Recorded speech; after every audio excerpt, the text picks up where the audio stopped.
Now, a lot of recent discussions revolve around the upcoming NATO summit in Washington, D.C. But in this segment, we would like to hone in on a little more regional operation.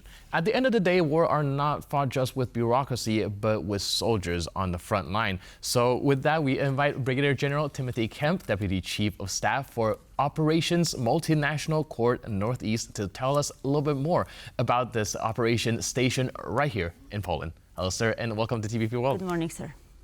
Yeah, thank you so much for having me, and thank you for your interest in what the Corps is doing. Right, so to just set the stage, so to speak, could you tell us what the Multinational Corps Northeast actually do? Yeah, the Multinational Corps Northeast, NATO Multinational Corps Northeast, is one of the very few, or the first regionally aligned corps within NATO.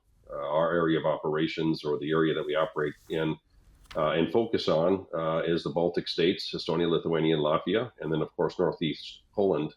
In coordination with those nations, we are working very hard and continue to build our proficiency and our capabilities to be a warfighting corps, which we are fully ready and capable to execute any day as necessary. Of course, we would not like conflict to occur, so we would rather deter, and we work together with our nations very closely to help with their national defense plans and our plans in coordination with NATO and all of our partners within NATO. Right, definitely a deterrence through strength sort of concept. So can you help us understand what are some of the drills that you guys do in preparation for, as I heard that everything is in a ready state to kind of spring right into action? Yes, you're very correct. Yeah, everything is prepared, and we continuously train.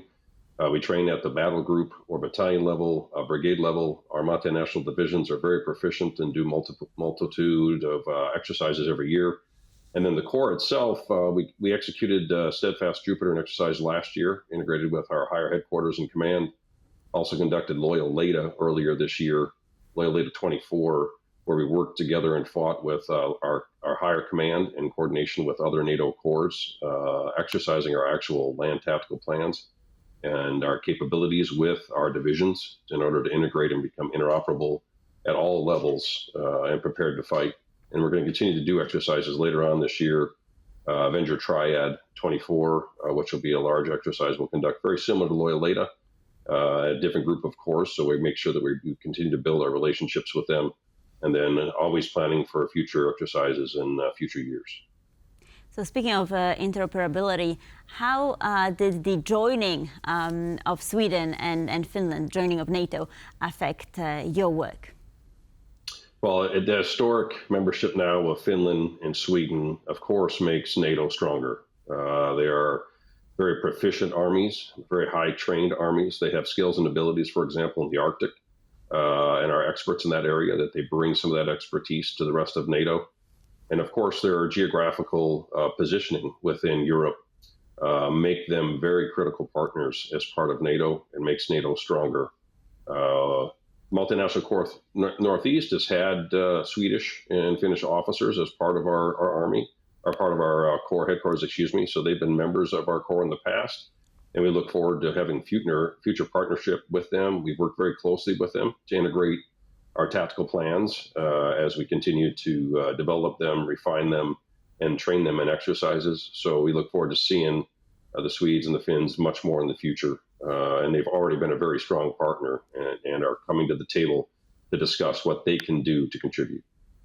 Right, and staying on the topic of interoperability, like you mentioned, you guys participated in the Steadfast drills that involve a multitude of different countries and people that speak different language, with different background, different experience. How does that all come together, and how do you guys actually make this work?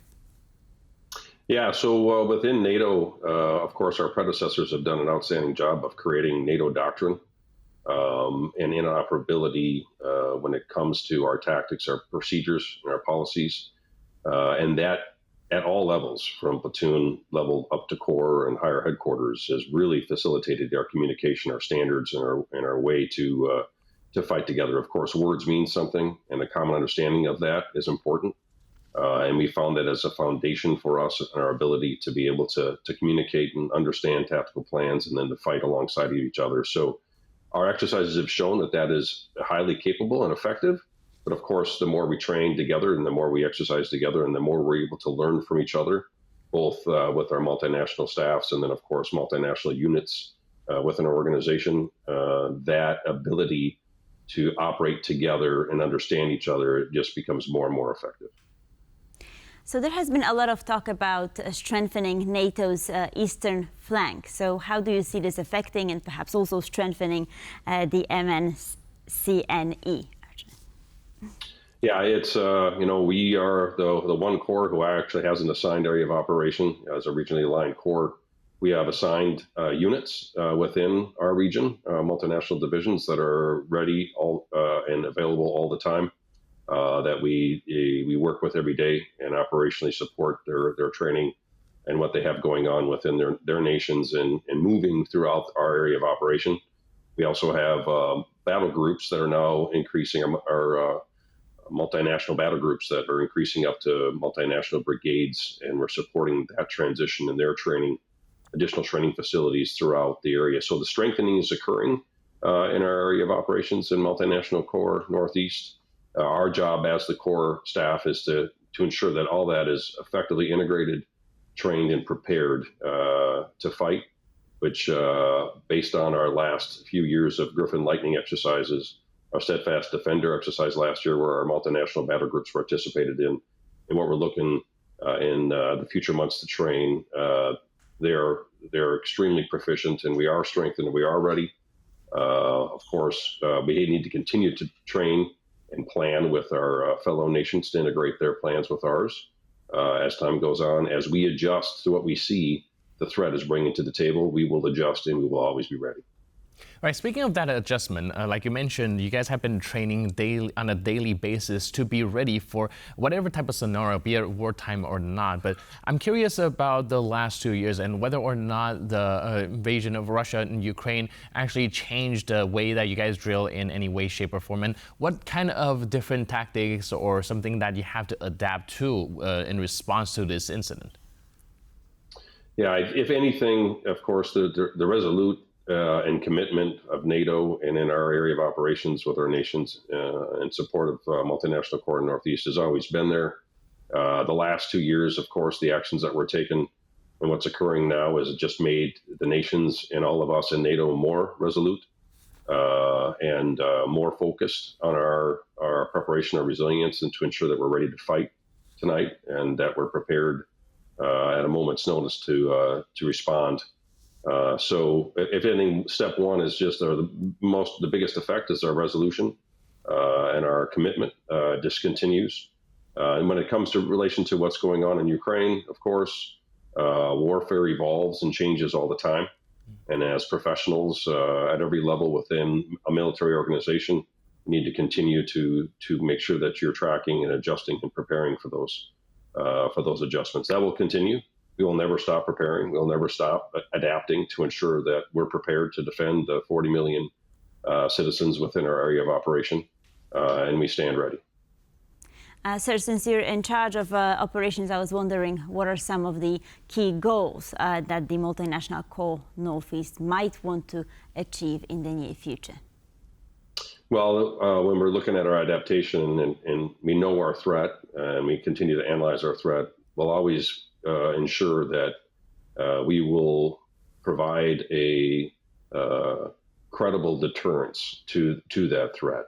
That if that threat does decide to take things beyond just the deterrence phase and into conflict, that we will have the proficiency, the availability of equipment and capabilities to meet that threat. And that's our main focus every day. All right. Recently, the Polish defense minister touched upon strengthening the eastern flank of NATO and, of course, an expansion of some of the forces. Does the Multinational Corps Northeast fall into this umbrella? And how important is it that this operation is strengthened? Yeah, Multinational Corps Northeast, we have Poland is a very, very important partner to us. Our Multinational Division Northeast as a Polish commander and along with a lot of Polish soldiers and units as part of that organization. We train very heavily with them and have had tremendous support when it comes to the Polish military support of MND Northeast, and in coordination with us and the other Polish Corps for training in future plans here. So it's they continue to be a very integral and supportive partner and of us, and a key part of our team and our partnership as we go forward. So based on that commitment, we've been able to integrate our operations much more closely with the Poles, and just going to make us more effective. Brigadier General Timothy Kemp, thank you, sir, for shedding more light on the multinational Corps Northeast. Much appreciated. Yeah, thank you, sir, for joining us, and thank you for your service. Thank you.